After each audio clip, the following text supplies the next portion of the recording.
40 araw bago mag-eleksyon 2025. Kasama sa mga plataforma ng ilang kandidato ang mas maayos sa healthcare system sa bansa. Malaking bagay para sa maraming pasyente kabilang ang mga bata na kulang ang pondong pampagamot. Wala pa man silang boses sa eleksyon, may munting hiling sila sa mga susunod na leader. Narito ay ikalawang bahagi ng Boses ng Bata series sa special report ni Darlene Kai.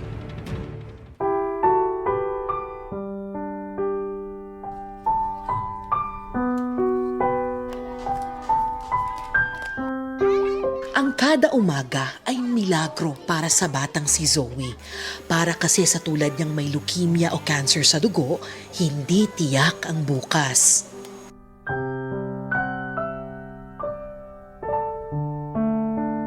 Okay ka lang? Na? Ha? Okay ka lang? Ha? Po?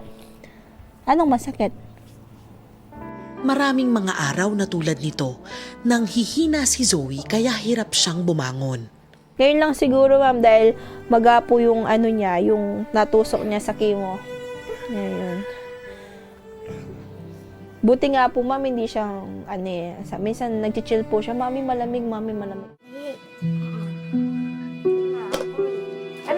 4 na taong gulang pa lang si Zoe pero maaaring mas mabigat pa kaysa sa marami sa atin ang krus na pinapasan niya.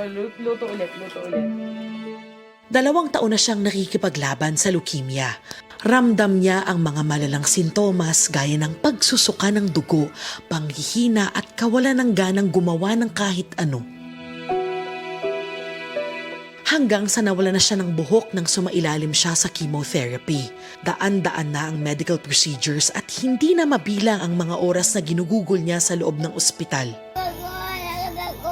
Masakit ulo mo? Sige. Pero sa kabila ng lahat, nananatiling masayahin at positibo si Zoe. Diyan sa pa. Kamusta ka ngayon? Anong nararamdaman mo?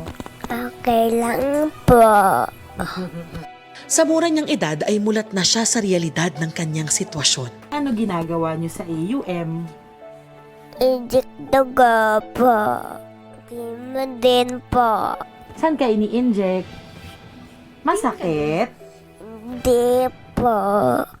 Pero talagang may mga araw na natatalo siya ng karamdaman. Lalo't sa murang isip niya, hindi niya pa naiintindihan kung bakit kailangan niya itong pagdaanan. Nagal po. Matagal yung buhok mo.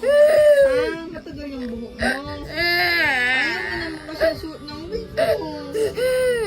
Ayaw mo. Ayaw ko. Hindi ako po. Ako po.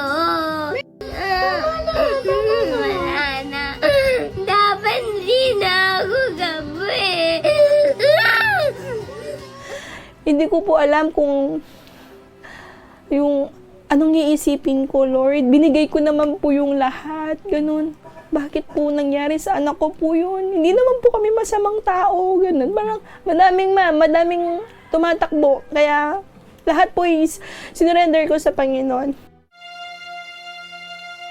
Ang routine ni Zoe, bahay, ospital, bahay, ospital. Umaabot na raw sa 100,000 piso kada buwan ang gastusin nila sa ospital. Wala pa riyan ang mga gamot at iba nilang pangangailangan. Kaya laging problemado ang kanyang mommy Elaine na isang single mother. Kinailangan pa niyang mag-resign sa trabaho para matutukan ang pag-aalaga sa anak. Siyempre, ma'am, leukemia, cancer po yun. Paano po yung anak ko? Kaya sabi ko, Lord, huwag niyo po papabayaan yung anak ko. Sabi ko kasi sa murang edad niya, mami. Naranasan niya yung ganyan. Pagbebenta ng sari-saring produkto at pagva-vlog ang pinagkakakitaan niya. Kung si Zoe nga raw patuloy na lumalaban, ano ang rason niya para sumuko?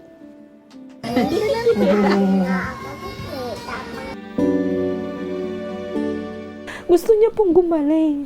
Siya mismo mag-aas ng question sa akin na, Mami, pupunta pa tayo sa ospital? Matapang po siya.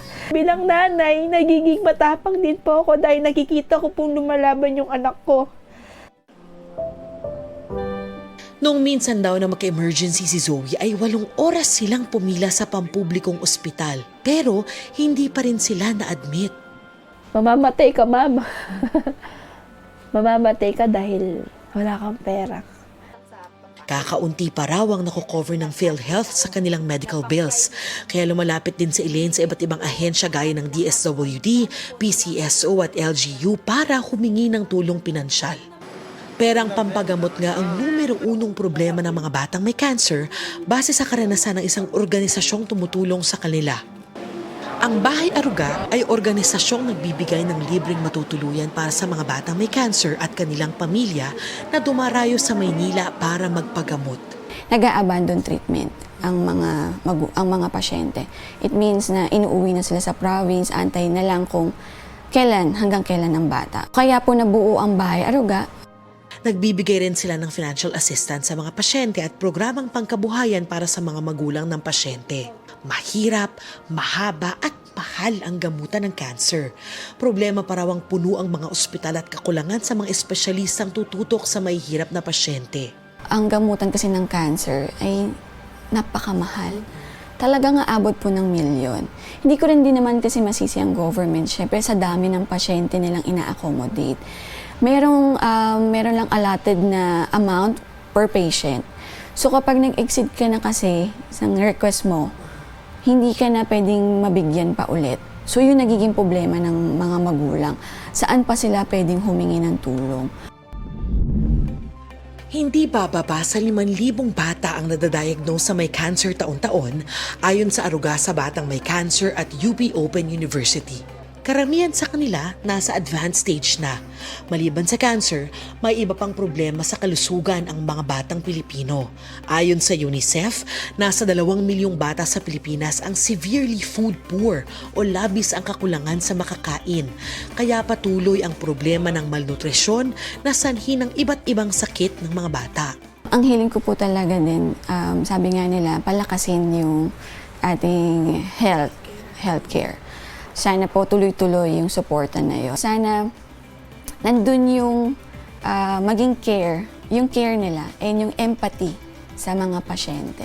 Sana andun yung willingness nila tumulong. Hindi lang ngayon tayo tutulong. Kung tutuusin, mayroon naman daw mga programa ang gobyerno para tulungan ang mga batang nagkakasakit. Nariyan ang mga financial assistance, mga libreng check-up at gamot, at pagpapaaral sa mga gustong maging health worker. Pero, totoo rin na matindi ang pagsubok na dinaraanan ng mga tulad ni Zoe, kakahintay na matingnan ng doktor. Ang pondo at sistema kasi ng healthcare sa bansa, kulang na kulang. Hindi pa makaboboto si Zoe sa darating na eleksyon, kaya umaasa siya sa atin na piliin ang mga tamang kandidato. Sana raw tulungan siya ng mga susunod na uupo sa pwesto na matupad ang kanyang munting hiling. Sulat ko, gusto ako doktor. Bakit pangarap maging doktor ni Zoe? Kasi para tulong ay bata. Ano ulit? Para tulong bata. Para mangyari yan, kailangan niya ng magandang kalusugan. Para bago matapos ang bawat araw, hindi niya na kailangang magtanong kung ilang bukas pa ang darating.